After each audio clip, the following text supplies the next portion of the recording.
de defensa, nuestras defensas orgánicas ya son un buen nivel, una buena alimentación de campo. Pero si nosotros, lo que pasa hoy día con tantos trabajadores, le echan al bolo, ¿qué produce el bolo? Es un estimulante central, acoge una droga, que él quería que no es droga, está totalmente equivocado, y lo que tiene la coca es que quita esa ansia de comer. Entonces el paciente está acelerado todo el día trabajando, no tiene hambre, no come, en la noche cualquier cosa. Imagínense, la gente del campo, la alimentación de poca proteína, más come más hidratos de carbono, ¿cierto? Entonces, por eso es que cualquier contacto con un paciente tuberculoso activo se contagia de enfermedad. Suele realizarse por vía aérea, el bacilo es fagocitado por macrófagos y se caracteriza por el crecimiento a través de los fagosomas y los macrófagos infectados. ¿Qué ocurre con las defensas? Las linfoquinas atacan a los macrófagos, aquí vamos a hacer los anticuerpos, las bacterias invasoras, y vamos a ver que el virus del HIV prácticamente impide la respuesta inmune, porque nosotros sabemos que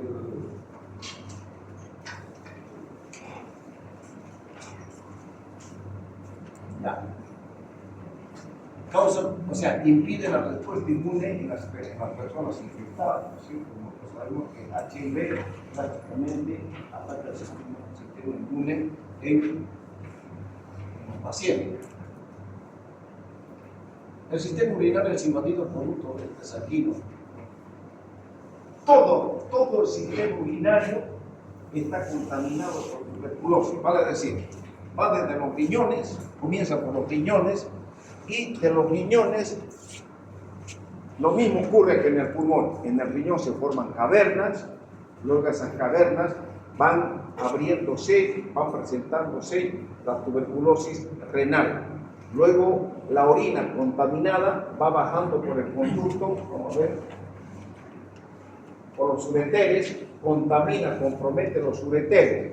¿Cuál es la consecuencia de la tuberculosis en los ureteres? Que el ureter se acorta, se pone rígido, y al acortarse y al ponerse rígido, entonces favorece el reflujo.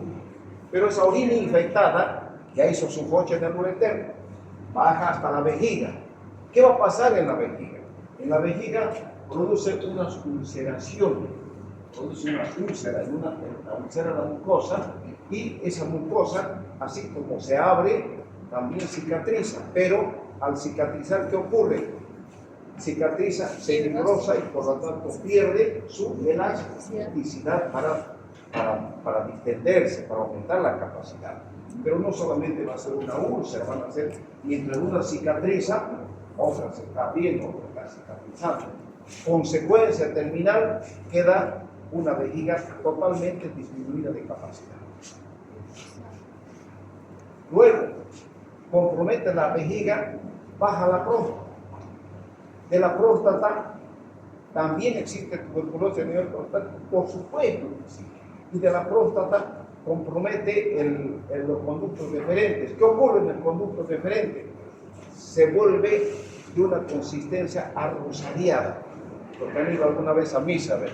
¿Alguna vez van a misa? ¿Conocen el rosario? El rosario, sí. ¿No conocen el rosario?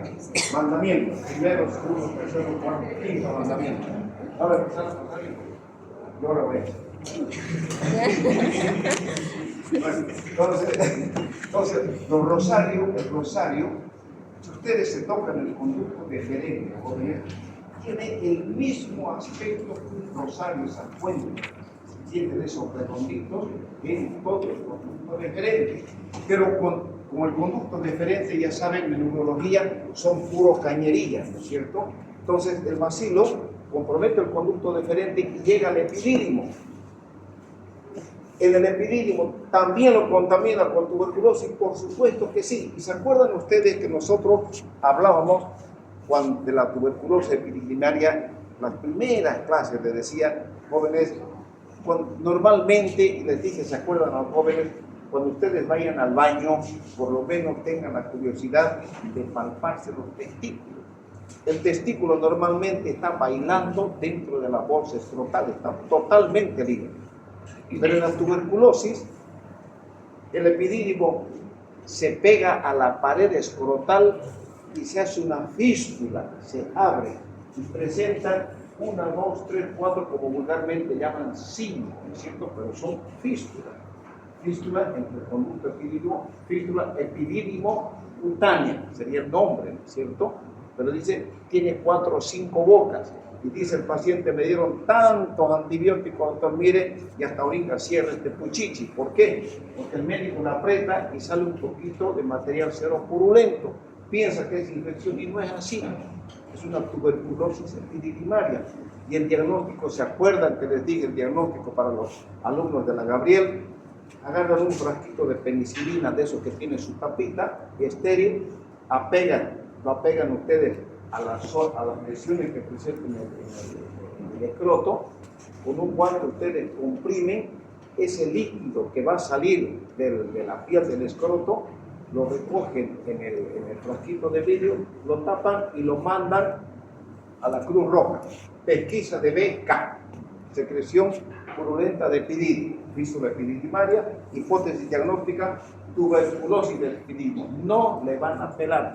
Yo he visto, les decía, sacar testículos por una tuberculosis. No es así.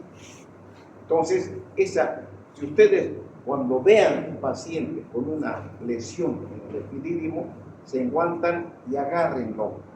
Si el epidídimo está pegado a la pared del testículo, hagan eso, no le den antibióticos.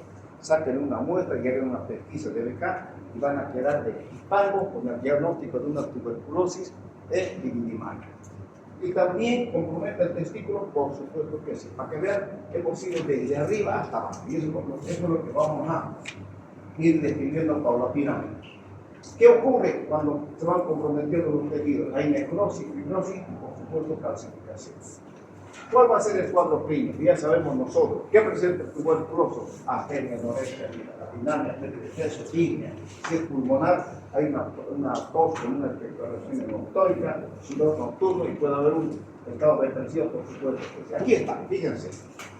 Los riñones, aquí están las famosas cavernas que también se presentan en el pulmón. Compromete aquí los conductos deferentes, nuevamente reiterándoles, el deferente se vuelve rígido, se engruesa y se acorta. La vejiga presenta una serie de ulceraciones que mientras una cicatriza, otras se están abriendo, consecuencia de la tuberculosis vesical, disminuye sus capacidades. Sí. Luego llega a la próstata, llega al conducto, al deferente, llega al epidídimo, llega a la próstata. Así, rápidamente, rapidito nomás, esto ya es de la especialidad. Ustedes dirán, ¿qué hacemos nosotros los urólogos cuando tenemos una vejiga de pequeña capacidad? Esto no vamos a ver. La cirugía se llama neocistoplastia. Neocistoplastia de ampliación. ¿Qué quiere decir? Nosotros utilizamos el ileón. ¿Qué es el ileón? El intestino grueso. ¿Qué? Intestino grueso. Entonces, utilizamos nosotros más o menos unos 28 centímetros o 20 o 25 tal vez centímetros de ileón. Sacamos imagínense que aquí está el intestino con su epiglo que tiene limitación, ¿cierto? Sacamos este tubo, porque es un tubo. Sacamos este tubo y hacemos anatomía en términos de ese tubo, que es un redondo, lo abrimos así, es como si mi brazo abriera y va a caer una lonja, ¿cierto? Entonces, tenemos acá un delantalcito, entonces ese delantal que cayó, cierro en el sentido contrario y hago un tubo, ¿entienden? Hago un tubo y la vejiga, abro la vejiga que está chiquitita, abro la vejiga y ese tubo de intestino lo anastomoso a la vejiga. Con eso consigo ampliación de la capacidad vesical. Esta cirugía, por si acaso, hemos hecho 4 casos en el Hospital Hernández Vera. La primera vez tardamos como 5 horas, porque hablamos al doctor Ademar Menacho, que es cirujano general, y más cauteloso, y bueno, todo el mundo, la primera vez siempre, esta cirugía ya había visto varias veces, pero nunca había entrado como cirujano, sí, como entrado varias veces. Entonces nos animamos a hacer acá, en el Hernández Vera, y nos fue muy bien. Resumiendo, lo único que complica esta cirugía es el moco del intestino. Nunca para de dar moco. Ya con eso uno tiene que regar el moco que sale, entonces dejamos una talla vesical y hacemos lavados en la vejiga para disminuir el moco de la vejiga hasta que eso se va raleando para que me entiendan y permitan una micción al paciente. Pero ¿qué conseguimos nosotros? Ampliar la capacidad vesical. Si nosotros le devolvemos una vejiga con una buena capacidad, bendito sea Dios que hemos ganado un mundo para ese paciente. Imagínense, había un paciente que venía de Montero, no lo querían traer de Montero porque el hombre pagaba como unas 14 o 10 veces a orinar en su trayecto. Entonces la gente lo veía, no lo orinó ni nada, por su bajo. Doctor, no, ponte un preservativo, el pene, que pones un preservativo, y en la punta le pones una banderita, esa que de los albañiles, ¿no es cierto?, que manejan un dispositivo para nivel. Le pones en la punta del preservativo y lo conectas en una bolsita abajo. Tranquilo, va. Todavía no habían esas bolsas que son baratas, que son unos pesos, no habían llegado todavía. Entonces, nos daba con idea, se ponía el preservativo y le enseñaba. Él llegaba tranquilamente del Montero con su bolsita. Llegaba acá en su vulgarmente decimos, en su moroco, sacaba su bolsa, bajaba los orines y listo. Entonces él iba orinando en el camino. ¿Por qué? Por la disminución de la capacidad vesical. Pero la solución es esa. ¿Listo? Vamos. ¿Qué pasa con el riñón uretral? Al comienzo, por supuesto que es asintomático, luego presenta un dolor sobre el blanco y puede haber coágulo o cólico renal. ¿Por qué? Porque la caverna que presenta en los riñones es tejido que se va destruyendo y ese tejido que va destruyendo sale y aparece un cólico renal cual si fuese cálculo, pero no es corto, no es piedra, sino es un tejido que va viniendo del riñón hacia la vejiga. Y luego viene y compromete la infección baja del riñón a la vejiga. Entonces, la tuberculosis, jóvenes, nunca va de abajo arriba, siempre de arriba hacia abajo. ¿Ya? ¿Qué pasa con la vejiga? Hay disuria, la poliuria, mixturia, hematuria y dolor suprapúbico. Pero lo más molestoso es la poliuria en los pacientes. ¿Por qué? Por la disminución de la capacidad vesical. ¿Qué pasa en el área genital? Por la vía hematógena compromete al epidídimo, puede inflamar y engrosarse de conducto. Aquí está todo lo que hemos hablado: conducto de penetre engrosado, epidídimo no palpable, hidrocele, inflamatorio, eyaculación dolorosa, puede haber hematospermia, que es sangre en el líquido seminal, puede haber una fístula escrotal, en lo que les llamo fístula epidídimo cutánea. Pueden llamar fístula epidídimo escrotal, como ustedes quieran. Y los coitos son dolorosos. ¿Por qué son dolorosos? ¿Qué se llama el coito doloroso? Dispareunia. Ya. ¿Qué pasa con la próstata? Aparentemente es normal, pero existen áreas de induración y la vesícula seminal se encuentra engrosada, crecida y se nota la fijación, la dureza de la vesícula seminal. ¿Por qué va a llegar a la vesícula seminal? Porque nosotros sabemos que la orina, o la uretra, la orina que está contaminada, llega al vero montano, que se encuentra aquí, en la uretra prostática cerca del esfínter externo.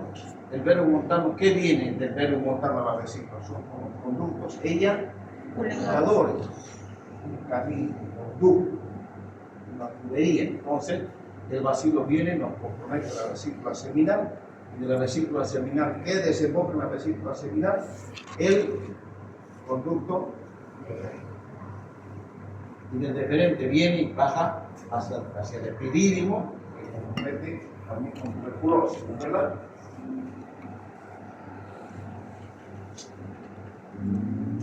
¿Qué vamos a ver? Fíjense el examen en el tacto rectal. Uno ve un paciente con un cuadro crónico, ¿por qué? Porque el paciente le cuenta su historia desde hace mucho tiempo atrás. Esto no es reciente, ese paciente viene sufriendo desde hace bastante tiempo, prácticamente de la misma infección. ¿Por qué? Porque ese paciente, ¿qué es lo que le van a contar primeramente? Que está bajando de arenado, anorexia. Luego, no existe un hallazgo abdominal, pero sí existe una fístula en el escroto. El examen rectal es doloroso. ¿Por qué duele tanto? Porque nosotros, para palpar la próstata, examinamos por el recto. Y si la próstata está con una enfermedad enferma, con tuberculosis, por supuesto se va a doler. Jóvenes, ¿se acuerdan que yo les dije a ustedes? En una prostatitis aguda jamás hagan un tacto rectal. ¿Por qué? Porque vamos a decir toda su vida del paciente y va a saltar hasta el techo de dolor.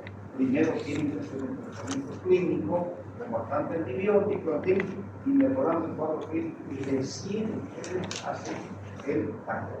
No, la próstata se forma firme y es irregular. En el laboratorio, en el examen de orina, tenemos que ver que hay que pedir en el examen discutivo la pesquisa de BK. Creo que hablamos de esto con ustedes, ¿no es cierto? De que la pesquisa de BK ya ha ido cambiando desde que yo era estudiante. Cuando fui al Brasil les dije que se pedía una pesquisa de BK de 48 a 72 horas. Esa gente tenía que internarse y 2 o 3 días tenía que orinar en un frasco para buscar el bacilo de tuberculosis. Entonces, eso fue cambiando paulatinamente hasta que ya hoy en día es suficiente 3 días. Durante 3 días seguidos se recolecta orina de 12 horas en un frasco. O sea, durante 12 horas ustedes tienen que orinar, el paciente orina en un frasco, y si está trabajando, lleva su botellita de Coca-Cola, si el hombre echó, orina en su frasco, y ahí orina hasta que llega a su casa y va juntando la orina de las 12 horas para llevar al laboratorio. Eso ya iba a biocracia cambiando, ¿cierto? Nosotros aquí también hablan de del examen. Anemia. ¿Cuándo va a haber anemia? Cuando ya prácticamente avanzada, ¿cierto? La prueba de la tuberculina, aquí está la famosa PPD. ¿Qué quiere decir la prueba de la tuberculina positiva? La mancha roja. Quiere decir que ya estuvo en contacto, ¿cierto? Fíjense aquí los datos radiológicos. Esta es una radiografía del pulmón, donde vemos nosotros una caverna, famosas cavernas que presentan en el pulmón. Lo mismo se presenta en el riñón. No les cuento la historia, cómo ha ido cambiando el tratamiento de la tuberculosis renal, porque me voy a alargar. A ver, si nos da tiempito, les voy a decir qué se hacía antes con la tuberculosis renal. Pero vamos primeramente con esto. En la urografía, fíjense, esta es un catéter, se llama una Kestrel, está con contraste. Entró contraste de abajo hacia arriba, y urografía ascendente. ¿Qué pasa? Lo primero que hace el bacilo de Koch es se lo carcome, si me permiten la expresión, se lo comienza a comer el cáliz, y el cáliz se muestra carcomido, irregular, y comienza a cambiar la forma de la vía excretora. Hay una irregularidad destructiva del cáliz y las papilas, es todo el infundible. O sea, la fibra, hemos dicho que la vía excretora comienza en el cáliz, y desde el cáliz hasta la punta del pene en el hombre y hasta la punta de la uretra de la mujer, que está rodeado de fibra.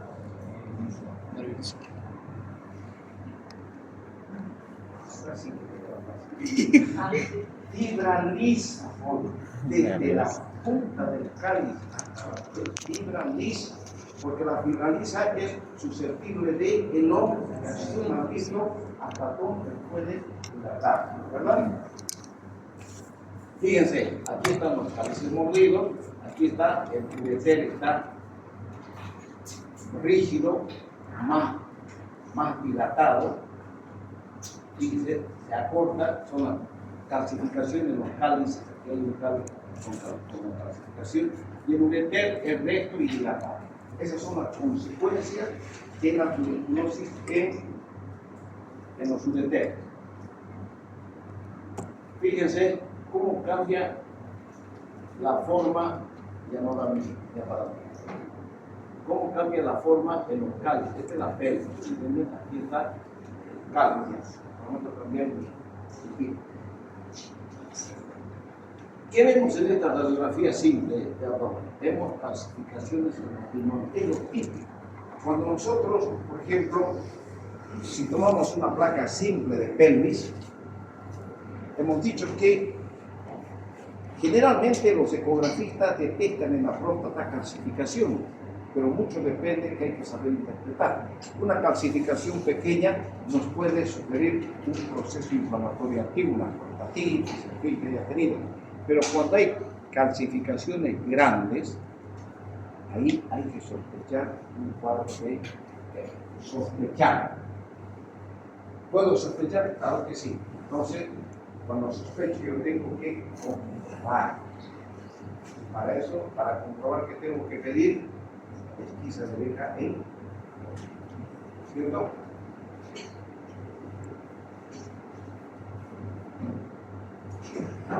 Ven en la urografía excretora, hay dilatación de cáliz, del uréter superior, acá está el recto dilatado, existen abscesos parenquimatosos en el riñón, ¿cómo definir? La exploración por instrumento. ¿Qué pasa cuando yo introduzco el cistoscopio en la vejiga? ¿Qué voy a ver? Lo primero, que cuando introduzco, a medida que estoy queriendo hacer la cistoscopia del paciente, doctor, tengo ganas de orinar. Lo primero es la disminución de la capacidad vesical, ¿cierto? Entonces, ¿podemos hacer biopsia de la vejiga? Por supuesto que sí.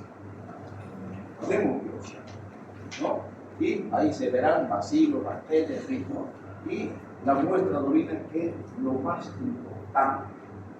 ¿Alguien puede decirme cuánto, aparte de la pesquisa de BK en orina que uno pide de 12 horas durante 3 días, si me da negativa, yo sospecho todavía que hay una tuberculosis, ¿cuál es la prueba final? ¿Cómo? Fuerte, no tengo miedo de hablar. ¿Cómo? Hay un cultivo de orina que se hace durante 6 semanas. Esa es la prueba prácticamente final, la que me va a decir es o no es. ¿Entienden? Entonces, de eso yo tengo que hacer una nota especial a la Cruz Roja cuando tengo este paciente, le digo, le pido, le solicito cultivo de beca o de beca y orina durante 6 semanas. ¿Meses? Menos. Esa prácticamente me va a dar la prueba de eso. Ya cuando yo pido esa prueba, otra cosa, es bueno que ustedes sepan que yo no trato tuberculosis. Antes sí lo hacía, antes. Pero que dando gracias por nuestro país y por nuestra gente, ya la tuberculosis se trata de la Cruz Roja, ¿cierto? Ya se ha convertido en un tratamiento gratuito para todos los niveles. Prácticamente antes de los pobres pacientes tenían que conseguir una pista para utilizaba la famosa medicina que era otra cosa, que era nosotros teníamos que meditar una joya de todo. Era terrible. A Dios gracias, las cosas ya cambian. ¿Cuáles son los diagnósticos diferenciales de la tuberculosis? ¿Con qué podemos diferenciar? Con una cistitis, con una Escherichia coli, una pielonefritis inespecífica, una epididimitis inespecífica. ¿Por qué? Porque si hay una epididimitis, yo palpo, puedo sospechar una TV, sí. Pero si no hay esa fístula, puedo yo descartar. ¿Entiendes? Con una cistitis aséptica también, o cálculos renales.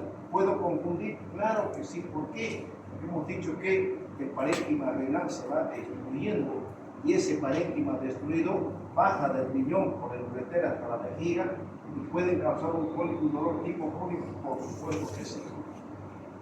Hay la nefrocarcinosis, la papilitis necrotizante y los riñones de médula esponja. Tratamiento. Aquí está el tratamiento. Si quieren pueden leerlo, pero no les voy a preguntar. No les voy a preguntar la tuberculosis. ¿Por qué? Eso les van a preguntar a ustedes, seguramente los colegas, ¿cierto? En oncología. Pero aquí está. Isoniazida, rifampicina, tampoco, la medicina. Pero aquí está lo que hablo yo de la tuberculosis vesical. Cuando hay tuberculosis vesical, dependiendo de la capacidad vesical, por ejemplo, tenemos una buena capacidad vesical, no lo voy a operar de entrada, implantamos un tratamiento clínico para tratar de salvaguardar la complicación de la tuberculosis a nivel de la vejiga, que es la retracción de la vejiga o una disminución de la capacidad. La tuberculosis prostática y de las vesículas seminales. Jóvenes, lo primero que piensan es en resecar el operar. No. Primero hagan un tratamiento. Si el tratamiento logra superar y nosotros logramos que el paciente pueda funcionar normalmente, o sea, Dios, pero hay que hacer un tratamiento. No irnos directamente a una cirugía. ¿Por qué? Porque piensen un poquito, la próstata está debajo de la vejiga. Aquí la señorita vi. Esta mañana hemos sacado así un pedazango, hemos sacado en 3 partes. Un lóbulo grande, saqué el otro lóbulo y quedó un pedazo. Entonces sacamos en 3 pedazos y quedó una. O sea, el lecho prostático es grande, ya les dije, imagínense como una manzana. Sacamos el jánelo de adentro y queda la cáscara. Si es grande, el contenido va a quedar dilatado, ancho, un hueco debajo, ¿cierto? Entonces, ella ha visto que suturamos nosotros la cápsula al cuello y a la mucosa de la vejiga. Y queda bonito. Entonces, ¿por qué hay retención? Porque la próstata, cuando hay una tuberculosis, se dematiza, hay un proceso inflamatorio que puede llegar a una retención urinaria. Claro que sí, pero no porque tenga retención urinaria le vamos a decir, hay que operar su próstata. No, joven. Hecho el diagnóstico, primeramente un tratamiento clínico, antes de pensar en un tratamiento quirúrgico. La cistitis aséptica bacteriana es rara de inicio súbito. ¿Y cuál es la etiología? Exposición reciente a relaciones sexuales. O sea, mujeres que se contaminan con micoplasma, clamidia o adenovirus. ¿Y qué pasa con esta patología? Hay un proceso agudo en la vejiga, hay una irritabilidad vesical, una aguria terminal, ulceración superficial, la mucosa está roja, dermatizada y puede haber dilatación del tercio inferior de ambos ureteros. Los síntomas: si hay clamidia, si hay otro tipo de gérmenes, por supuesto que va a haber secreción clara mucoide, va a haber urgencia funcional, frecuente emisión, hematuria terminal y malestar doloroso suprapúbico. Los signos: hipersensibilidad suprapúbica y secreción uretral presente. Los datos de laboratorio: ¿qué vamos a encontrar en la orina? Por supuesto, leucocitosis. Dígame. Leucocitosis, hematuria. Hay en los datos radiológicos, ¿qué vamos a ver en la urografía? Puede revelar dilatación de los ureteres inferiores. ¿Por qué? Por el gran edema que presenta la vejiga, puede abrazar a los 2 ureteres terminales. Claro que sí. Y al haber edema y comprometer los ureteres terminales, ¿qué va a ocasionar? arriba. Dilatación. Hieronefrosis. Y si hay disminución, porque puede haber al comienzo está la irritabilidad de la vejiga que puede ocasionar un reflujo vesícular. Porque este cuadro es terrible para las mujeres. Dios quiera que ninguna de ustedes tenga esto. Tratamiento, fíjense. Tetraciclina, cloranfenicol, streptomicina, todos estos tratamientos se realizan, inclusive baños de aceite caliente. Y lo peor es que debe ser por lo menos 4 meses. Debe durar 4 meses, porque eso más o menos tarda este cuadro en superar. Siempre, si no hacemos un buen tratamiento, siempre va a quedar una secuela a nivel de la vejiga. Y por eso se quedan tomando algunos relajantes vesicales, el Nadumil, que se le da para un poquito de que le molestar, pero se quedan con esa sensación. Verificar el funcionamiento del hígado 2 veces por mes. ¿Por qué? ¿Por qué tengo que verificar el funcionamiento del hígado? Por el tiempo de tratamiento que va a realizar esa mujer, hombre. Hay que estar, primero, hay que proteger el síntoma, ¿cierto? Utilizar el famoso soprano, hay de 30 y de 60 miligramos, ¿cierto? Hay de 20 miligramos también, y hay también de 40 miligramos inyectables que se utilizan cuando nosotros hacemos el quirúrgico. Entramos ahora a la esquistosomiasis, causada por el esquistosoma hematobium, es un nematodo genérico, vive en el plexo de la próstata. El macho mide 10 por 1 milímetro y transporta a la hembra, que es mucho más grande. ¿Qué pasa con este bichito? Fíjense,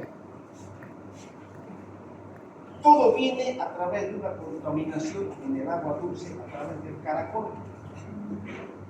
¿Conocen el caracol de agua dulce? ¿Cierto? Bueno. Las cercarias se liberan en el agua, maduran en la sangre portal intrahepática, la oviposición en la vena de la pelvis perivesical, en el músculo liso, o sea, entran al músculo liso al detrusor, anidan en el epitelio de la vejiga, se producen los ovocitos y los ovocitos se abren a la vejiga y el hombre orina. Al orinar, sale, por ejemplo, orinan en el agua dulce y luego ahí se completa el ciclo. ¿Por qué? Porque esa orina contaminada que sale otra vez viene y se aloja en los caracoles de agua dulce y se completa el ciclo. O sea, de ahí no viene. Cualquier herida, dicen, los miracidios se producen en los huevos y transportados a la piel humana. Cualquier pequeña lesión que tengamos en la piel, cualquier pequeña una rasguñadura o si tenemos alguna herida y nos metemos al río donde tenemos al famoso bichito este, entra por la piel y prácticamente no se contamina. Aquí está todo el ciclo. ¿Cuál es el tratamiento? ¿Qué presenta el paciente? Primero, una reacción alérgica. Prurito o eritema en la piel, náuseas, vómitos, apatía, fiebre leve, cefalea y dolores en la región dorsolumbar, hematuria cuando está en la fase de la vejiga, cuando está penetrando el músculo detrusor, pérdida de la función del sistema urinario, causa calcificación evidente en la vejiga, la misma que se presenta vejiga en porcelana, subrayen esto, vejiga en porcelana, ahorita les voy a mostrar. Causan una displasia escamosa, por lo tanto, puede llegar a un cáncer, por supuesto que sí. ¿Se acuerdan de cuando hablamos del cáncer de vejiga? Dentro de la etiología de las causas de un cáncer estaba la esquisto, ¿cierto? Fíjense, no sé si se ve bien ahí, pero aquí está esta famosa, no sé si ven este reborde, este es el reborde de la famosa vejiga en en porcelana. Creo que hay otra imagen mejor que esta. Ahí está. Aquí está la vejiga en porcelana y aquí se ve mejor. ¿Qué pasa? Que no nos deja muy bien la luz. A ver si hay alguna persona tan tranquila. Hombre, pues que no sea señorita. Ya, muchas gracias. Está bien. Entonces, vean acá, esta es la famosa vejiga en porcelana. Aquí está la vejiga en porcelana, ¿no? Presenta calcificación extensa de la vejiga, los ureteres, inclusive, fíjense por acá, estos son los ureteres y puede llegar hasta el riñón, hasta la pelvis renal, y los ureteres pueden estar dilatados y tortuosos. Si se dilatan, siempre que se dilatan tiene que haber reflujo, ¿cierto? Aquí está la vejiga famosa de porcelana. Entonces quiere decir que va disminuyendo de capacidad. Y al disminuir de capacidad favorece el reflujo vesicoureteral. Ustedes nunca tienen que olvidar. Vejiga que disminuye de capacidad aumenta la presión intersticial, favorece el reflujo. En la urografía extentora vemos un ureter derecho dilatado. Secundario aquí está al reflujo vesicoureteral. Tenemos carcinoma aquí, fíjense, ¿se acuerdan cuando les mostré hablábamos de tumores? Esta es una citografía donde vemos una imagen. Este es un cáncer de vejiga. La única parte sana de la vejiga es donde está presente el contraste, y esto es un reflujo vesicoureteral. Es un cáncer, ¿ya? Aquí tenemos, fíjense, el riñón, aquí el riñón normal, aquí la pelvis y el ureter están dilatados, acá también. Entonces, el segmento alto del ureter está distorsionado, cáliz y pelvis del riñón izquierdo están dilatados con una atrofia acá. Todo esto está dilatado, entonces prácticamente compromete a todo el sistema urinario. Pero lo típico de la vejiga es la famosa vejiga en porcelana. El diagnóstico: ver los huevos dermáticos en la orina, identificar la secretaria de sangre venosa, perdidos en la restricción de la equilibrio de la vejiga. El tratamiento: no les voy a preguntar. Por cultura pueden saber que se utiliza el praziquantel, principalmente el praziquantel. Si ustedes me preguntan a mí, doctor, usted que habla de esto, ¿ha visto esto? Nunca. Cuando estaba en el Brasil, me fui, hay un hospital allá de me interesaba, ¿ves? Mala suerte, la vez que iba, no pude ver este tipo de pacientes. No pude. Filariasis es un dermatodo, se incluye la filariasis linfática causada, conocen ustedes la Bacteria lactobacillus malawi y la Klebsiella pyogenes. Requiere de un vector que es el famoso mosquito, ¿cierto? Aquí está. Ciclo vital 10 a 14 días, madura del vector, 6 a 9 meses, madura es una valoración linfática, y vamos a ver qué pasa. Compromete las extremidades inferiores y los genitales masculinos.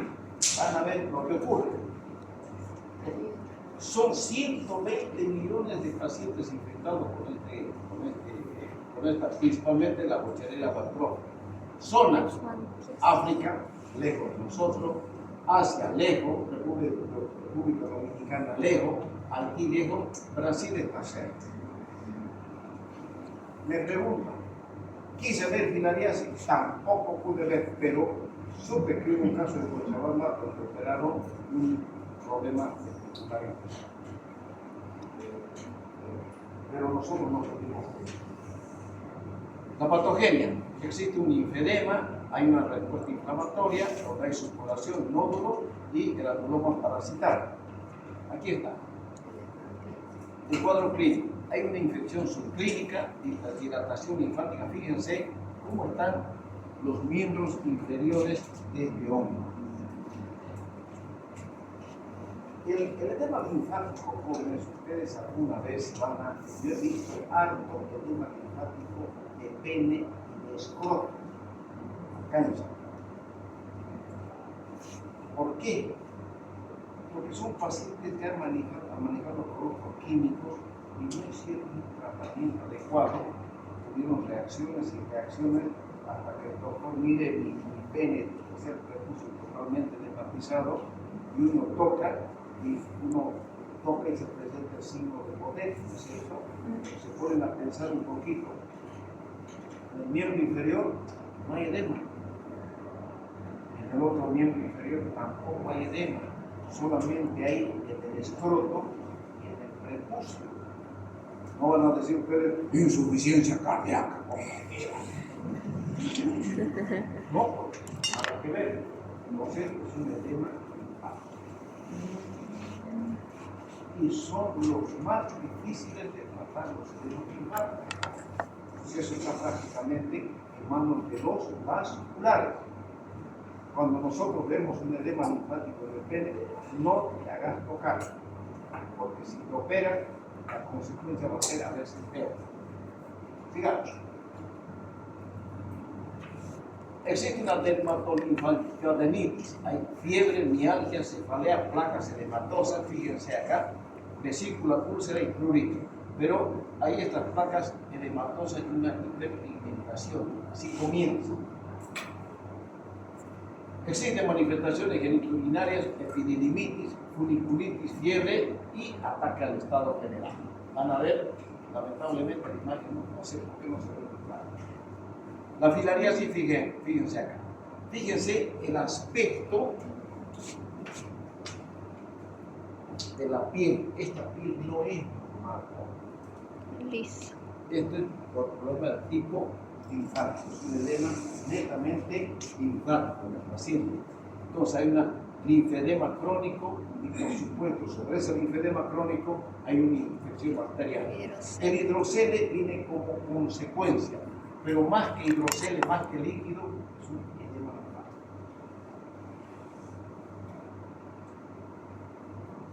Ya, la elefantiasis penoescrotal, este es el edema que les digo. Este es el edema que yo he visto harto.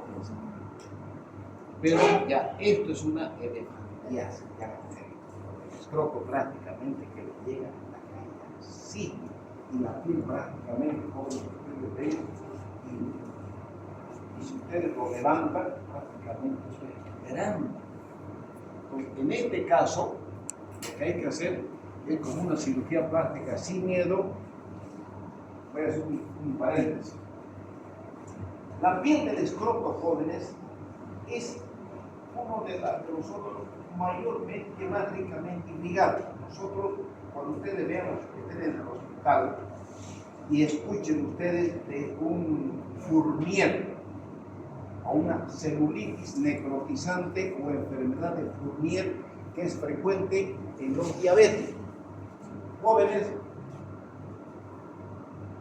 si hablan celulitis necrotizante, quiere decir que todo el subcutáneo comienza a necrosarse y a ponerse a cambiar de color negro secundario realmente a un problema bacteriano. Cierra, pseudomonas. Y jóvenes, nosotros para que no sigan contaminando, ¿qué tenemos que hacer?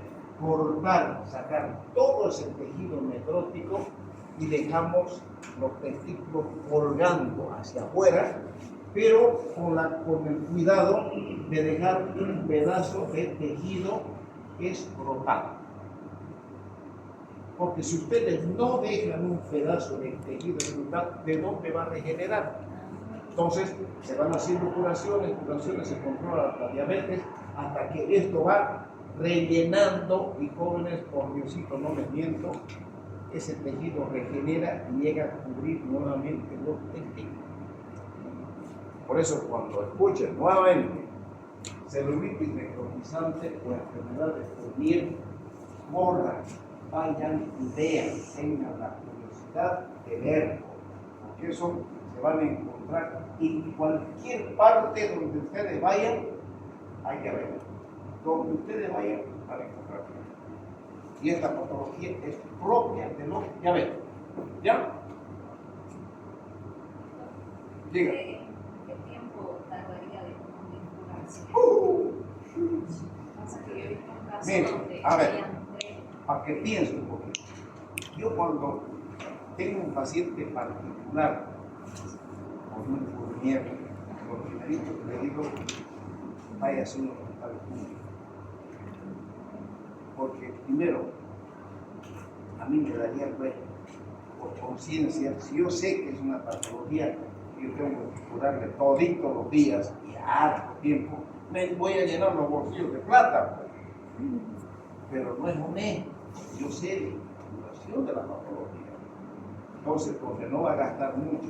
Además, yo no voy a tener este tipo de paciente en una clínica. Tiene que ser una sala aislada. ¿Por qué? Porque todos esos bichos que salen están pululando en el medio ambiente. Y si la pilla esta señorita que ha tenido su hijo y está tranquila y cualquier enfermedad puede agarrar, claro que sí.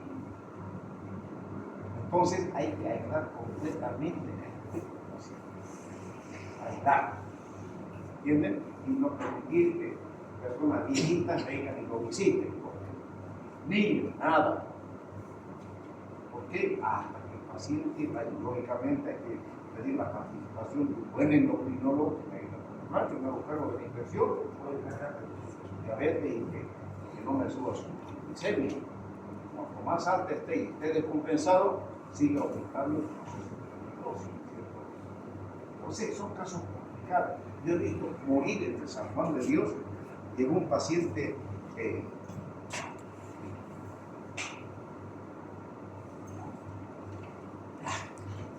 entre de la carretera entrando a Santa Rosa hay un pueblito, no me acuerdo. Venía de ahí. Jóvenes, era una piel hiperémica que le llegaba hasta aquí, comenzando los flancos. Todo.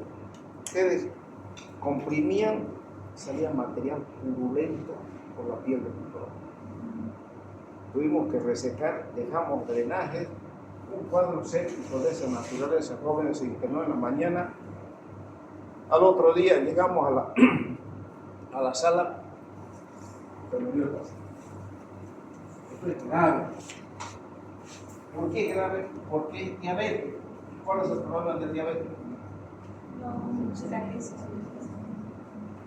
Todo su sistema inmunológico anda por los suaves, ¿cierto? Ya.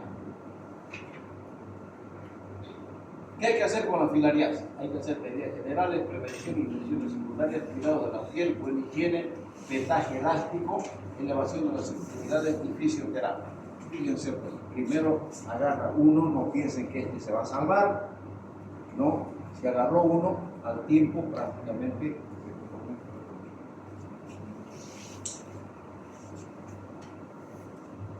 tratamiento.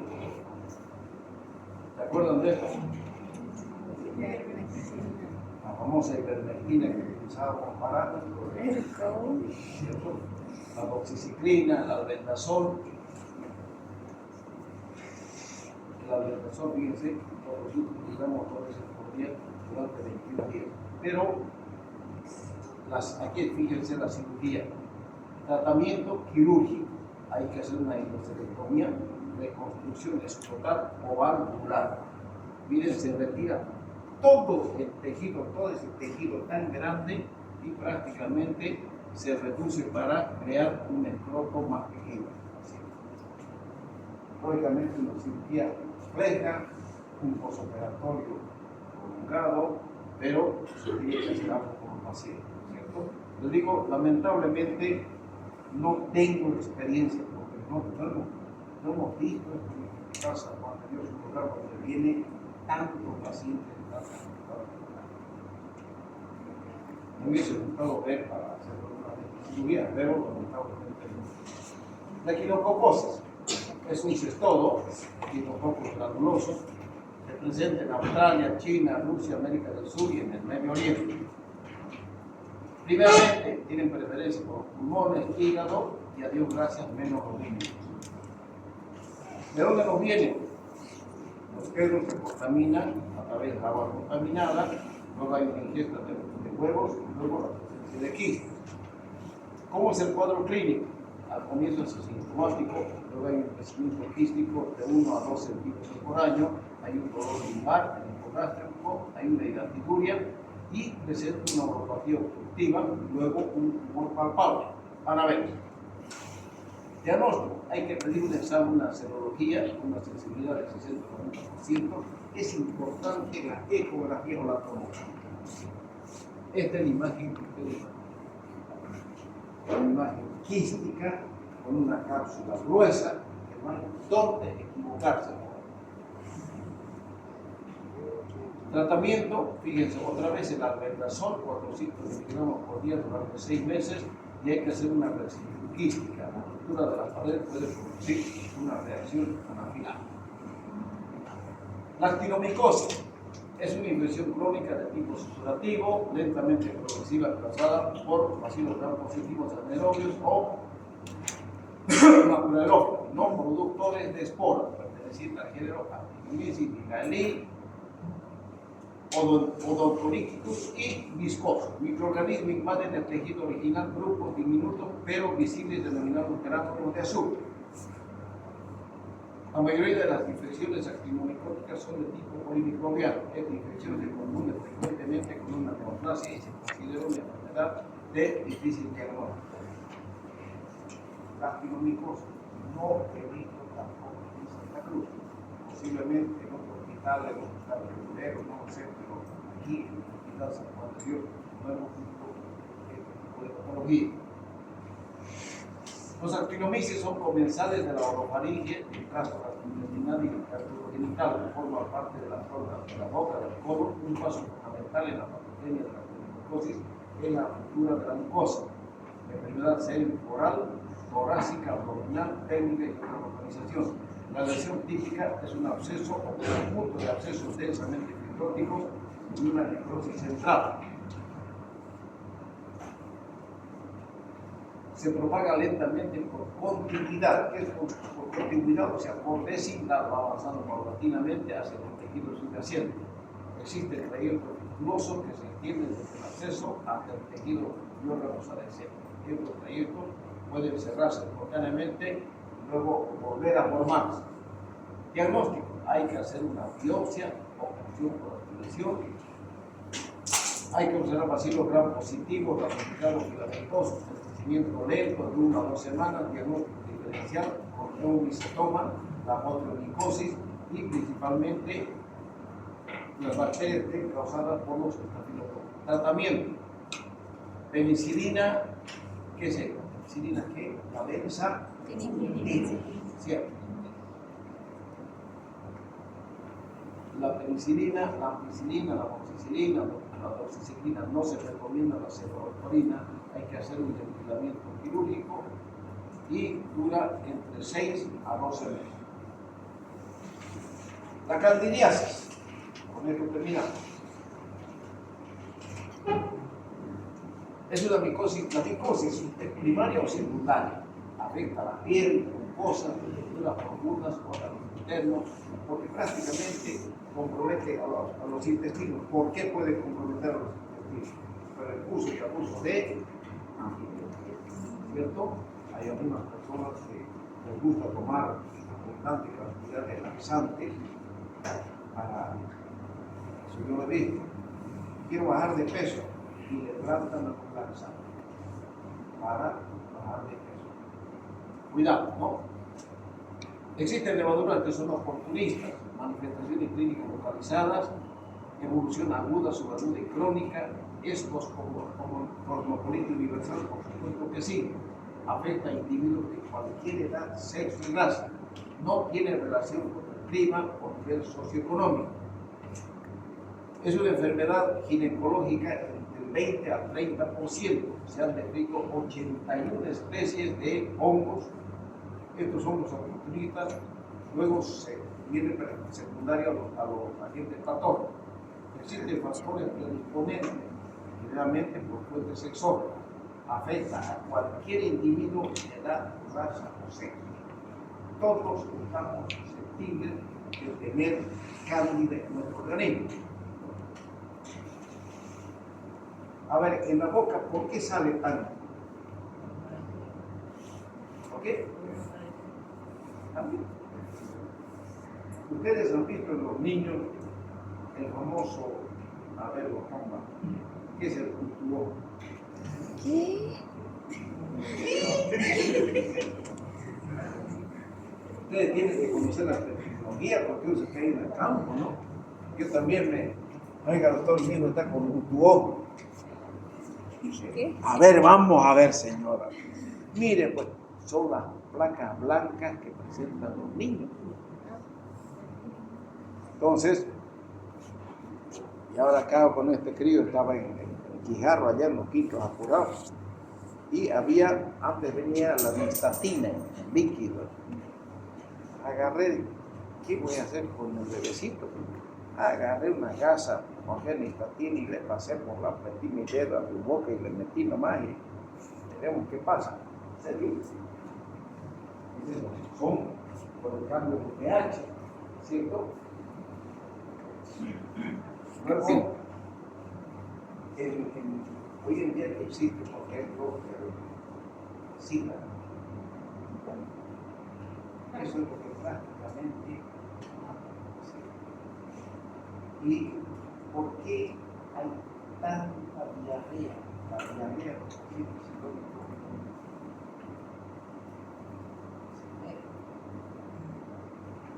En los baños,